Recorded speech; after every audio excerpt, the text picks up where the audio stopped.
প্রিয় দর্শক বন্ধুরা, আপনারা দেখতে পাচ্ছেন আমার সাথে বসে আছেন বাংলাদেশের সাম্প্রতিককালে অনেক ভাইরাল একজন ব্যক্তি, যিনি আলেম বক্তা অর্থাৎ ওয়াইজ থেকে হঠাৎ করে টিকটকার হয়ে বাংলাদেশের মিডিয়া অঙ্গনে ঝড় তুলেছেন, আলোচনার সমালোচনার জন্ম দিয়েছেন। আমরা আজকে স্টুডিওতে পেয়েছি সেই ভাইরাল ব্যক্তি ওমর ফারুক আজমি ভাইকে, অর্থাৎ মাওলানা ওমর ফারুক আজমি ভাইকে। আজকে আমরা তার সাথে কথা বলবো, বর্তমানে তিনি কি অবস্থায় আছেন এবং এইরকম একটা সিদ্ধান্ত তিনি কেন নিলেন, কি কারণে নিলেন, এর পেছনে কারণ কি এবং এর পেছনে কারো হাত আছে কিনা সেই বিষয়েও তার সাথে আমরা আলোচনা করব। তবে প্রিয় বন্ধুরা, এই ভিডিওটা কেন করছি অনেকেই প্রশ্ন করতে পারেন যে ইলিয়াস হাসান ভাইয়ের মতো একজন লোক এই ভিডিওটা কেন করলো। আমরা এর উত্তরও দেব এবং সেই সাথে একটা মেসেজ দেব আপনাদেরকে। সেই মেসেজটা পাবেন ভিডিওর শেষ প্রান্তে। পুরো মেসেজটি জানতে হলে ভিডিওর শেষ পর্যন্ত আপনাদের দেখতে হবে। চলুন তাহলে আমরা ওমর ফারুক আজমি ভাইয়ের সাথে একটু কথা বলি। আসসালামু আলাইকুম। ওয়ালাইকুম আসসালাম। কেমন আছেন ভাই? আলহামদুলিল্লাহ ভাই, ভালো আছেন? আলহামদুলিল্লাহ, আল্লাহ পাক ভালো রেখেছেন।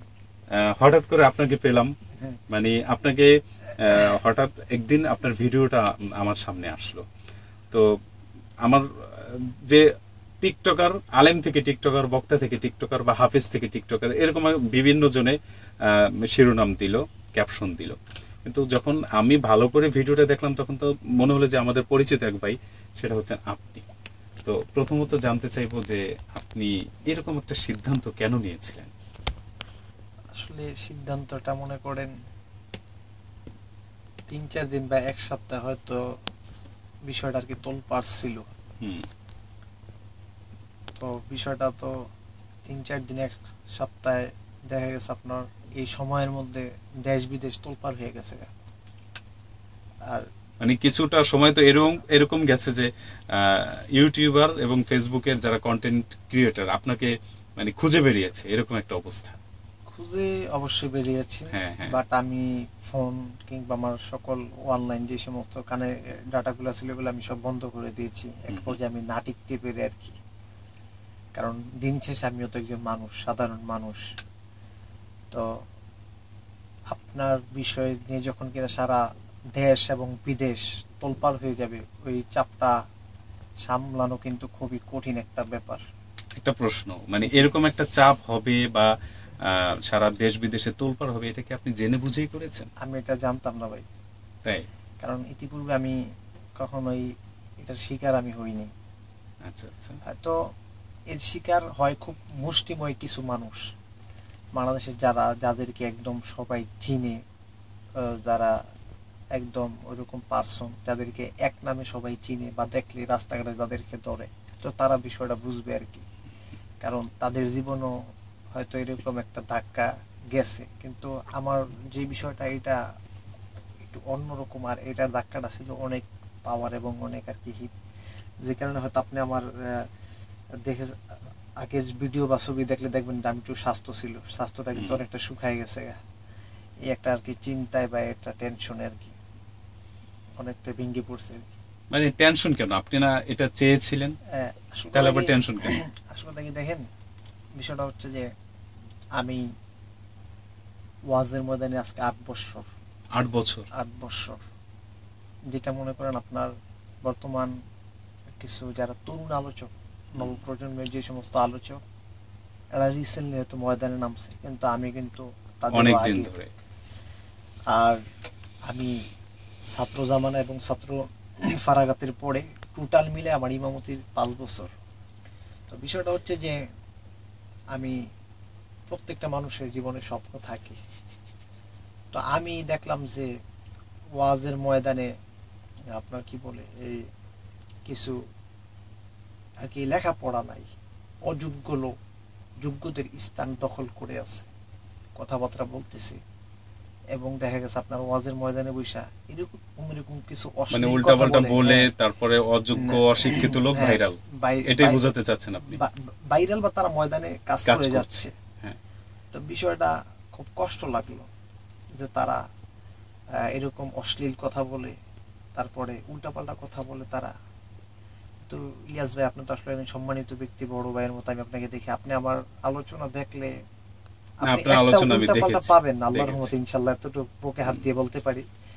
কিন্তু এটা কিন্তু আমার একটা পয়েন্ট ভাইয়া, সেটা হচ্ছে যে আপনার এত, তাহলে আপনি তো এখানে সফল ছিলেন, তাহলে কেন এই ভুলটা আপনি কেন করলেন? এবং আপনার কি মনে হয় না যে এই ভুল করার কারণে আমার লেবাস, আমার পোশাক, ইসলামিক অঙ্গন এবং ওয়াজের ময়দানটা একটা গ্রহণযোগ্য জায়গা, এটা প্রশ্নবিদ্ধ হতে পারে মানুষের কাছে? প্রশ্নবিদ্ধ অবশ্যই, তবে সেই বিষয়টা আমি আপনাকে বলতেছি। একটু দ্রুত। বিষয়টা হচ্ছে যে আমি আপনার দেখলাম যে বর্তমানে সোশ্যাল মিডিয়া প্রয়োজন, সোশ্যাল মিডিয়া যুগটা প্রয়োজন। তো সোশ্যাল মিডিয়াতে আমি পদার্পণ করি, পদার্পণ করার পরে মোটামুটি প্রায় আপনার 2 থেকে 2.5 বছর যাবত কন্টিনিউ সোশ্যাল মিডিয়াতে ইসলামিক যে মিডিয়া ধারাবাহিকতা এটাতে ছিলাম। কিন্তু আমার বিপুল পরিমাণ কিছু অর্থ খরচ হয়ে যায় আর কি, একটু না বুঝার কারণে কিছু স্বার্থান্বেষী লোক আর কি আমার যেভাবে হোক যা বুঝাইছে, তো আমি বিষয়টা বুঝতে পারি নাই ভাই। কারণ একটা কথা কি, প্রত্যেকটা মানুষের কিন্তু দুর্বল এবং আবেগের একটা জায়গা থাকে। তো আমার জায়গাটা এটাই ছিল যে একটা আর কি আমি ওয়াজ করব ভবিষ্যতে বা জাতির সামনে উপস্থিত হব। ওয়াজ তো মানে আপনার আবেগের জায়গাটা বা স্বপ্নের জায়গাটা ছিল যে আপনার ওয়াজ অনেক মানুষ দেখবে, কোটি কোটি ভিউ হবে, আপনার একটা চাহিদা তৈরি হবে। ভিউটা বেশি না, কিন্তু আগে তো মনে করেন আপনার সোশ্যাল মিডিয়া ছিল না। বিগত প্রায় 10-15 বছর যাবত এটার ধাক্কাটা কিন্তু অনেক হিউজ পরিমাণে বেশি। এখন সোশ্যাল মিডিয়াতে খুঁজে যে আপনি পরিচিত কিনা, এটাই কিন্তু আসলে খুঁজে। কিন্তু দর্শক, এখানে কিন্তু খুব গুরুত্বপূর্ণ একটা পয়েন্ট, সেটা হচ্ছে যে আমি আমার ব্যক্তিগতভাবে অনেক জায়গায় আমি দেখেছি যে বক্তাকে দাওয়াত দেওয়ার আগে আয়োজক কমিটি ইউটিউবে খুঁজে যে ওনার বয়ানগুলো ভাইরাল কেমন, ভিউ কেমন। তো এখানে কিন্তু আমাদের একটা বড় দুর্বলতা আছে, এবং সেটা হচ্ছে যে আমাদের একটা ভুল ডিসিশন আছে, যে ডিসিশনের কারণে আসলে আমরা ওয়াজের অঙ্গনটাকে নষ্ট করে ফেলছি। এর জন্য আমাদের আয়োজক বন্ধুরা অনেক অনেক অংশে দায়ী। তারা ভাইরাল খোঁজে, আর আমাদের কিছু বক্তা ভাইরাও ভাইরাল হওয়ার চেষ্টা করছে, যেখানে এলএম নেই, যোগ্যতা নেই, শিক্ষা নেই, মানে অনেক কিছুই নেই। মানে এটা তো আমার সাথে আপনারা ভালো বুঝবেন যারা ওয়াজ দেখেন ইউটিউবে, যে উল্টাপাল্টা কথা বলে, বেফাস কথা বলে, কোরআন হাদিসের ধারে কাছে নেই, উল্টাপাল্টা বলে। তো এরাই কিন্তু বর্তমানে বাজার দখল করে আছে। আর মানে শুনতে খারাপ লাগলো, আমাদের আয়োজক কমিটি তাদেরকে খুঁজে বেড়াচ্ছে। আমার মনে হচ্ছে ওমর ফারুক আজমি ভাইয়ের মানে চিন্তাধারাটা এইখান থেকেই কিছুটা অন্যদিকে চলে গিয়েছে। বিষয়টা হলো যে ভাই, তখন আমি মিডিয়াতে আগমন করি, পদার্পণ করার কারণে আমার মোটামুটি আর কি অনেকগুলো অর্থ আর কি নষ্ট হয়ে যায় না বুঝার কারণে।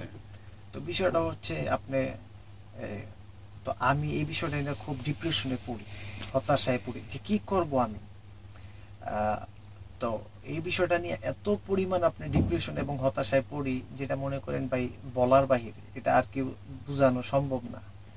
কারণ হয়তো আমাকে নিয়ে মানুষ সমালোচনা করে, আলোচনা করে, কারণ সে এই কাজটা করছে। আসলে আমি যে কাজটা করছি, আমি আর কি এখন মনে করি এটা কোনো ভালো কাজ নয়। তার মানে আপনি বুঝতে পারছেন যে আপনি একটা ভুল করছেন। অবশ্যই। এবং এটাও বুঝতে পারছেন যে আপনার এই ভুলের কারণে একটা ইসলামিক অঙ্গন ক্ষতিগ্রস্ত হয়েছে, প্রশ্নবিদ্ধ হয়েছে, মানুষের কাছে এটা হাসির পাত্র হয়েছে। মানে কেমন একটা কথা না, আলেম থেকে টিকটকার। জি জি, এটা বিষয়টা আসলে খারাপ লাগে না? এটা খুবই দুঃখজনক ভাইজান। কারণ বিষয়টা হচ্ছে যে রিসেন্টলি যেই আসলে মানুষ শয়তান এবং জিন শয়তানের খপ্পরে পড়ে মূলত আমার এই কাজটা হয়েছে। তো যাদের মাধ্যমে বা যাদের চক্রান্তের ছলনায় আমি এই কাজটা করছি, ছেলেটার নাম আমি নাই নিলাম, সবাই জানে, না নেওয়ার দরকার নেই।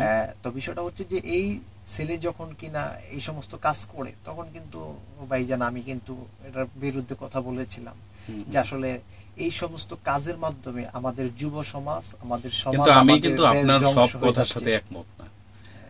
সেটা হচ্ছে যে আপনি যেই ছেলেটা দিকে ইঙ্গিত করেছেন, মিডিয়ার মাধ্যমে আমরা দেখেছি, সেটা হচ্ছে যে এই ছেলেটা তো আপনার সাথে বয়সে কম, শিক্ষায় কম, কেন তার খপ্পরে আপনি পড়বেন? খপ্পরে কথা কি, আপনাকে আল্লাহ তাআলা একটা চেহারা দিবেন, আপনাকে আমি আপনার বাবার যে একটা সাক্ষাৎকার দেখলাম, তাতে মনে হলো যে আপনাদের ফ্যামিলি স্ট্যাটাসও ভালো। আমি আপনাকে ভাই, আপনার ফ্যামিলি স্ট্যাটাসও ভালো, আপনার বাবার চিন্তাধারাও আমি দেখলাম ভালো।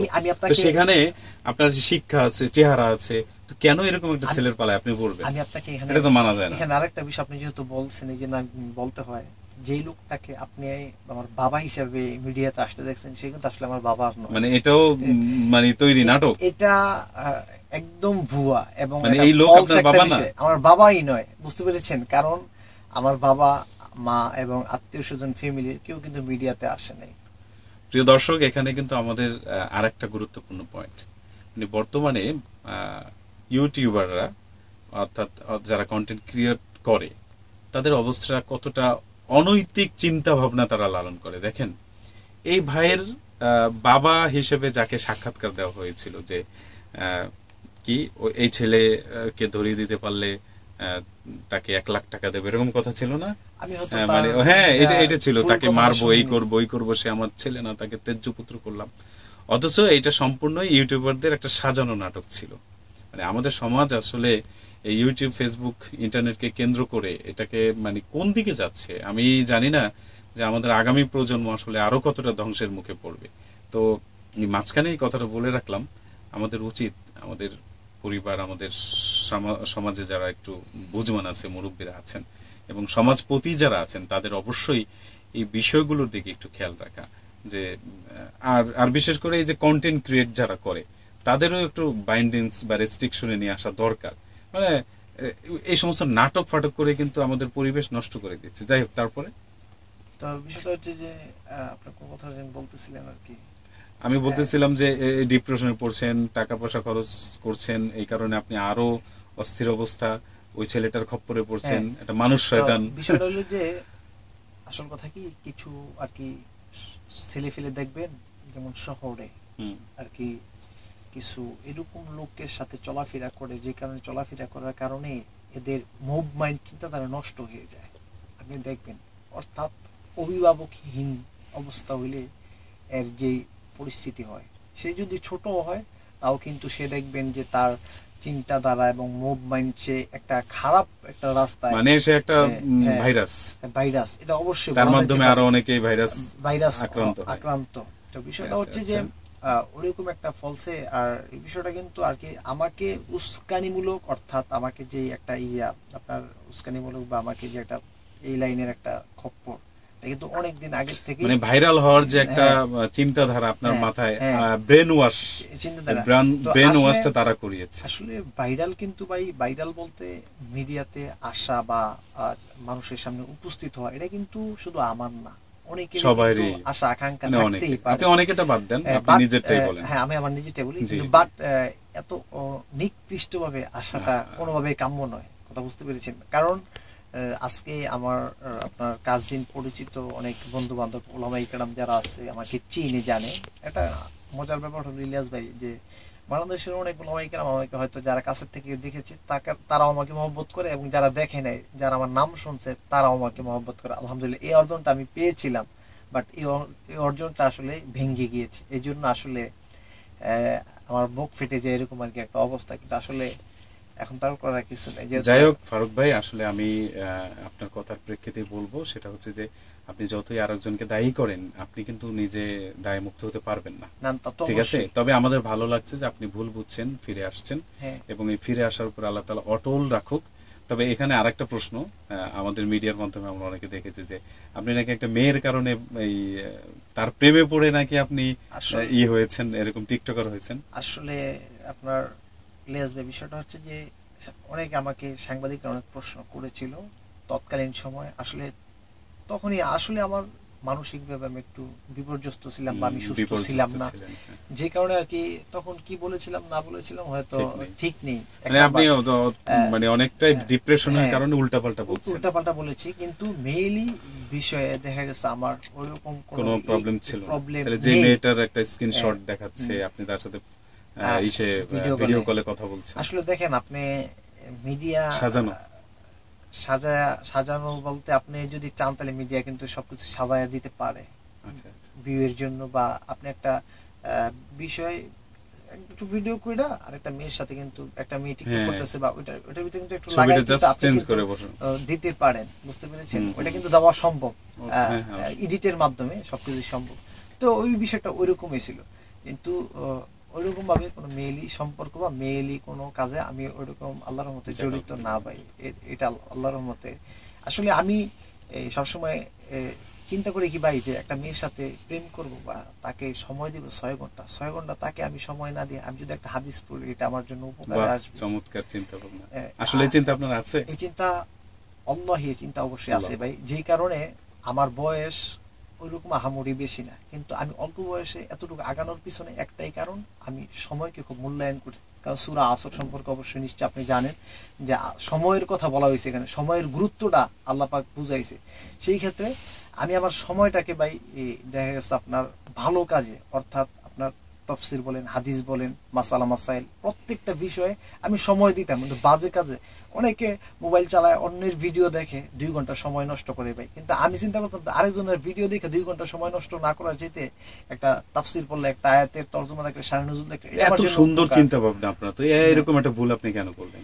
আসলে ভাই আপনি আপনার এই ভুলটার কারণে জানেন, আপনি আমাদের লেবাস পোশাক, আমাদের ইসলামিক অঙ্গনের একটা গ্রহণযোগ্যতা, এটা মানুষের কাছে অনেকটা, বিশেষ করে বামপন্থী যারা, তারা এটা নিয়ে অনেক ট্রল করেছে। আসলে বিষয়টা হচ্ছে যে আমি যদিও ওরকম কোনো বড় নক্ষত্র বা স্টার তারকা না, তারপরেও ইসলামী অঙ্গনে যতটুকু আর কি ছিলাম, সবাই মহব্বত করতো, ভালোবাসতো। তো আমার দ্বারা যে এরকম একটা কাজ ঘটে যাবে, এটা আর কি এটা আমরা ইতিহাসে অনেক পড়েছি যে অনেক বুজুর্গ আল্লাহওয়ালা ছিলেন যে যারা হয়তো এমন একটা ভুলে মানে তারা ঈমানহারা হয়ে যায়। আবু আব্দুল্লাহ এরকম বহুত ঘটনা আমরা শুনেছি। আচ্ছা ভাইয়া, সেটা হচ্ছে যে এই আপনার মাথার চুলটা কি এখন ওইরকম আছে? না ভাই, চুলগুলো তো আসলে কেটে ফেলছি, মাশাআল্লাহ, একেবারে সুন্দর চুল। আচ্ছা, এই যে টিকটক করলে ওরকম চুল রাখতে হয়, এটা কি টিকটকের কোনো নিয়ম আছে? মানে আমরা তো দেখি যে টিকটকার হইলে তার চুলগুলো বানরের লেজের মতো, না বানরের লেজের মতো বানায় লাল, এটা কেন করে আসলে?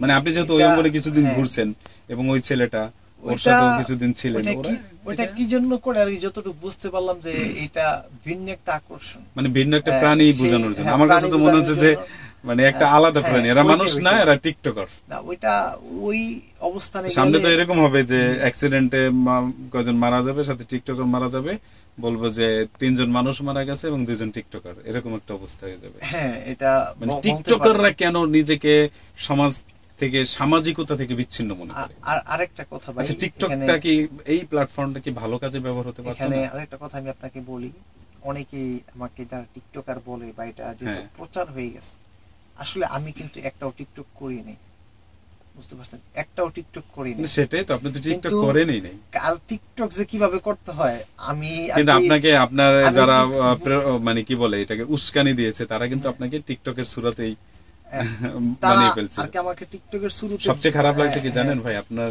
ওই যে একেবারে টাইট ফিট একটা শার্ট, আপনার দাড়িগুলো একটু কাটা ছিল তখন, আপনার মাথায় এরকম একটা চুল দেখে মানে আমার এত খারাপ লাগছে, না আমার না, অনেকেরই খারাপ লাগছে। আপনাকে দেখছি যে অনেক সাংবাদিক ভাইরা প্রশ্ন করছে যে আপনি তো আলেমদের বদনাম করছেন। তো আমি বুঝছি যে তখন আপনি অনেকটা ডিপ্রেশনে ছিলেন, যে তাদের প্রশ্নের কারণে আপনি খেপেও গিয়েছিলেন। আচ্ছা, আপনি তো বক্তা বললেন, তো বক্তা হতে চেয়েছিলেন এবং এই মানে এরকম ভাইরাল হওয়ার আগেও নাকি আপনি বয়ান করেছেন, একটু বয়ান করেন একেবারে মানে আপনার পছন্দের একটু জায়গা, 1 মিনিট একটু শুনবো। আসলে বয়ানের যে বিষয়টা হলো, তারা আমাকে অনেকে বলতো যে একটু বয়ান করেন। আসলে বয়ান ইলিয়াস ভাই যত্র করা যায় না, এটা একটা আপনার না, একটু শুনি কেন, বক্তা তো যে কোনো জায়গায় সে টান দিতে পারবো, বা আপনি যেভাবে বলেন একটু শুনি। টান দেওয়া যায়, কিন্তু বিষয়টা হলো শুনি, আমার দর্শকরা একটু শুনুক। বন্ধুগণ আমার গভীর মনোযোগ, সাহাবায়ে কেরাম রিদওয়ানুল্লাহি তাআলা আলাইহিম আজমাইন ঈমানের জন্য কেমন কষ্ট করেছিলেন। আল্লাহর হাবিব মুহাম্মদ সাল্লাল্লাহু আলাইহি ওয়াসাল্লামের সাহাবী ছিলেন আব্দুল্লাহ যুল বাজাদাইন। যখন কিনা ইসলাম গ্রহণ করবেন, তার চাচার কাছে গিয়ে বললেন, চাচা, নবী মুহাম্মদ সাল্লাল্লাহু আলাইহি ওয়াসাল্লাম সম্পর্কে কি বলবেন? চাচা ডেকে বলল, বাতিজা, নবী মুহাম্মদ সাল্লাল্লাহু আলাইহি ওয়াসাল্লামের মতো শ্রেষ্ঠ উত্তম চরিত্রের মানুষ হতে পারে না। এভাবে আসলে কি ওয়াজ ভালো, তো এই ওয়াজ ভালো ছিল। আপনি ওয়াজের ক্ষেত্রে কাকে ফলো করতেন, মানে কোন বক্তা বা আলেমকে ফলো করতেন? আমি আমার লাইফে প্রাথমিক অবস্থা আমি আল্লামা খালেদ সাইফুল্লাহ বিষয়কে অনুসরণ করতাম। তো হুজুর তো আসলে অন্যরকম একজন মানুষ, যেটা আসলে না বললেই নয়। ওলামায়ে কেরামের আধ্যাত্মিক রাহাবার, আর হুজুরের কথাবার্তা শুনলে মনে হয় যে নূর বের হয়, এটাই বাস্তব। কিন্তু হুজুরকে আমি দিল থেকে কি পরিমাণ যে মহব্বত করতাম, ভালোবাসতাম, এখনো বাসি। কিন্তু হুজুরের ওই যে বয়ানের থটস, এটা আমি আসলে ছেড়ে দিয়েছি। কারণ ছেড়ে দিয়েছে কারণ হলো আপনার আমাদের যেমন মাওলানা হাফিজুর রহমান সিদ্দিকী সাহেব যখন কিনা একটু পপুলারিটি পাইলো, তখন কিন্তু এক প্রকার মানুষ, এক প্রকার আমাদের জাতি ভাই যারা আছে ওলামায়ে কেরাম, তারা কিন্তু আসলে তার বয়ানকে নকল করে, শায়েখের বয়ান নকল করে এবং সুর নকল করে ওইভাবে আর কি চালাইতেছে। তখন আমি আইবি সাহেবের কণ্ঠ নকল করে আলোচনা করি, বয়ান করি, তখন আর কি ভাবলাম যে আইবি সাহেবের বয়ান আর নকল করব না। কারণ আপনি কাউকে নকল না করে একটা স্বতন্ত্র অবস্থা তৈরি করতে চাচ্ছেন। কাউকে নকল করব না, আমি নিজ থেকে আলোচনা করব। মাশাআল্লাহ, মাশাআল্লাহ, এটা ভালো। তখন আমি ভাবলাম যে যারা আসলে নকল করে আলোচনা করে, এরা যে মানুষকে যে বুঝায়, এরা নিজেরাই তো বুঝে না। আপনি যদি এদেরকে যে একটা জিনিস জিজ্ঞেস করেন, অনেকে আছে নিজেই বলতে পারবে না, মানে কপি পেস্ট আর কি, সে বলতে পারবে না যে আজকের মাহফিলে কি বলছে, কি বিষয়ে কথা বলছে, এটার উদ্দেশ্যটা কি, এটার ফায়দাটা কি, কিছুই বলতে পারবে না। তখন আমি চিন্তা করলাম যে না, এটা আসলে কইরা লাভ নেই। আচ্ছা ফারুক ভাই, আমি একটু সংক্ষিপ্ত করে ফেলবো, আলোচনা লম্বা হয়ে যাচ্ছে। তো এই এখন আপনি কোথায় আছেন, কি করছেন, এবং অবশ্য কোথায় আছেন বললে তো টিকটকাররা বের করবে। কোথায় আছেন এটা হয়তো আমরা এখানে প্রকাশ করব না, বলবো না। বাদ বাকি আপনি আসলে এখন কি করছেন?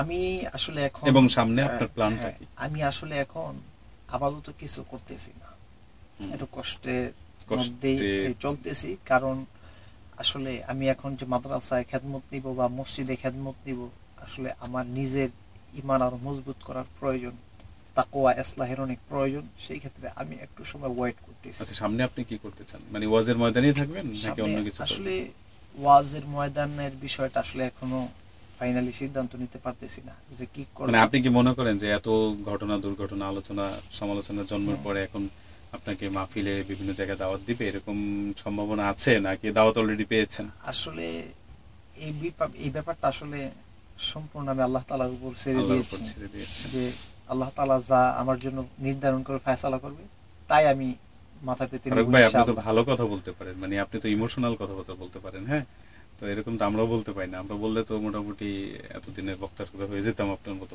শুনেন, সবচেয়ে ভালো লাগছে যে আপনি ভুল বুঝতে পারছেন এবং ভুল পথ পরিহার করে ভালো পথে আসছেন, এবং আল্লাহ অবশ্যই তওবাকারীদের সাথে থাকেন, তওবাকারীদেরকে পছন্দ করেন, এবং আল্লাহ চান যে বান্দা ভুল করবে এবং তওবা করবে। তবে আমাদের ভিতরে যেন এইটা না তৈরি হয় যে আমরা ইচ্ছে করে ভুল করব, তওবা করব, ইচ্ছে করে অনেক কিছু করব, তারপরে আমি তওবা করে ভালো হয়ে যাবে। এইরকম চিন্তা ভাবনা থাকলে কিন্তু সেই তওবা একবার দুইবার তিনবার আর কবুল হবে না। আমরা আসলে আপনাকে ধন্যবাদ জানাই যে আপনি ফিরে আসছেন। আসলে আমরা কাউকে, আমাদের ওলামায়ে কেরাম আপনাকে টেনে নিক, কাছে নিক এবং আপনাকে ভালো পথে মানে প্রদর্শন করুক, ভালো পথ প্রদর্শন করুন এবং ভালো পথে পরামর্শ দিক, এটাই সবার কাছে আমার দাবি থাকবে। এবং আমাদের ওমর ফারুক আজমি ভাইয়ের মতো কেউ যেন ঝরে না পড়ে, সুন্দর পথ থেকে, ইসলামের পথ থেকে কেউ যেন বিপদগামী না হয়, এজন্য আমরা আসলে দোয়া করব এবং আমরাও চেষ্টা করব। আর প্রিয় দর্শক, আমি বলেছিলাম এই ভিডিওটা কেন করেছি, ভিডিওর শেষ প্রান্তে গিয়ে আমি একটা মেসেজ আপনাদেরকে দেব। সেই মেসেজটাই দেওয়ার জন্য এত বড় একটা ভিডিও ওমর ফারুক ভাইকে নিয়ে করেছি। সাধারণত এরকম ভিডিও কিন্তু আমি করি না এবং আমার এরকম ভিডিও করার মানে কোনো ইতিহাস নেই। তো এই ভিডিওটা এই জন্য করছি এবং আমি আমার স্টুডেন্টসদেরকেও বলি এবং সেই সাথে আমার সাথে যারা কাজ করে তাদেরকে বলি যে দেখো, ভাইরাল জিনিসটা কি, যে তুমি যদি 5 তলা সিঁড়ি বিল্ডিং এ উঠতে চাও, তাহলে তোমার এক একটা সিঁড়ির এক একটা ধাপ তোমার অতিক্রম করে উঠতে হবে। তুমি একসাথে যদি কোনো কারণে লাফ দিয়ে উপরে উঠে যাও, তাহলে কিন্তু সেটা তোমার সফলতা না, বরং একটা সময় যে তুমি সেখান থেকে ঝরে পড়বা। হ্যাঁ, তুমি যদি গাছে উঠতে না শিখে, গাছ বাইতে না শিখে তুমি যদি গাছের মাথায় কোনো রকম উঠে যাও, তো সেখানে গিয়ে তুমি বিপাকে পড়বা। তো ভাইরাল হওয়ার বিষয়টা হচ্ছে যে মানে হঠাৎ করে ভাইরাল হলো, কয়েকদিন, কিছুদিন, কয়েক বছর সে খুবই আলোচনা সমালোচনায় থাকলো, কিন্তু একটা সময়ের আবর্তনে সে হারিয়ে যাবে। আর যারা একটু একটু করে সিঁড়ির এক একটা ধাপ করে উঠে, নিজেকে তৈরি করে, নিজেকে গঠন করে, নীতি নৈতিকতা ঠিক রেখে সামনের দিকে পথ চলে, তারা কিন্তু প্রতিষ্ঠিত এবং তাদের এই পথ চলাটা কিন্তু অনেক শক্ত, মজবুত। তারা কিন্তু আলহামদুলিল্লাহ ঝরে পড়ে না। তো আল্লাহর সাহায্য তাদের সাথে থাকে এবং চেষ্টা যারা করে তাদের জন্য অবশ্যই আল্লাহর সাহায্য থাকে। আমি মনে করব যে ওমর ফারুক ভাই আসলে আজকে ভিডিওতে আসার আগে আমি বলেছিলাম যে ভাই এই ভিডিওটা আসলে বানানোর উদ্দেশ্য যাতে আপনার মতো ভুল আমরা কেউ না করি বা কেউ না করে, নতুন প্রজন্ম যারা আসছে, যারা হঠাৎ করে ভাইরাল হতে চায়, যে কোনো, শুধু এই বিষয় না, যে কোনো ভাবে হঠাৎ নিয়ত করবে যে এরকম একটা কিছু করে ফেলবো তারপর ভাইরাল হয়ে যাবে, তো এটা যেন কেউ না করে। আমরা আমাদের পরিবার, আমাদের মাদ্রাসাগুলো, আমাদের শিক্ষার জায়গাগুলো, সব জায়গা থেকে আমরা আমাদের ভাই বোন, তারপর বন্ধু বান্ধব, ছোট ভাই যারা আছে তাদেরকে আসলে এভাবে বোঝানোর চেষ্টা করব যে নিজেকে প্রতিষ্ঠিত করতে হবে। নিজেকে প্রতিষ্ঠিত অবশ্যই একটু একটু একটু একটু করে করতে হবে। আর ওমর ফারুক ভাই মতো যারা অনেকে চিন্তা করেন যে আমি হঠাৎ করে কিছু হয়ে যাবো, আসলে এই চিন্তাটা ভুল। আর যারা ডিপ্রেশনে ভোগেন, না ভাই, আপনি যদি চেষ্টা করেন, আয়াতটা একটু বলেন তো, আল্লাযীনা জাহাদু ফিনা লানাহদিয়ান্নাহুম সুবুলানা। আল্লাহ রাব্বুল আলামিন পবিত্র কোরআনে বলেছেন যে যারা আমার পথে চেষ্টা করে, ফিনা, আমার পথে চেষ্টা করে, লানাহদিয়ান্নাহুম সুবুলানা, তাদের জন্য আমি অনেক অনেক অসংখ্য পথ খুলে দেই। তার মানে কিন্তু আল্লাহ এখানে একটা চেষ্টার শর্ত দিয়েছেন, মানে চেষ্টা করলে আল্লাহ পথ খুলে দেবে। পরের আয়াতটুকু, ওয়া ইন্নাল্লাহা লামাআল মুহসিনিন, মুহসিনদের সাথে আল্লাহ তাআলা সবসময় আছেন, যারা সৎ কর্মপরায়ণ। তো আমাদের কিন্তু এখানে একটা ইঙ্গিত আছে আয়াতে যে আমাদের চেষ্টা করতে হবে, এবং চেষ্টা কিন্তু অবশ্যই সৎ পথে হতে হবে, কারণ সৎ যারা, তাদের সাথে আল্লাহ তাআলা আছেন।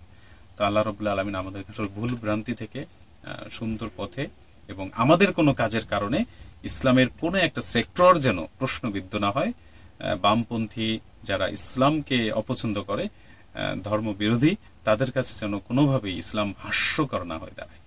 আল্লাহ রাব্বুল আলামিন আমাদের সবাইকে সুন্দর পথে, হেদায়েতের পথে পরিচালিত করুক।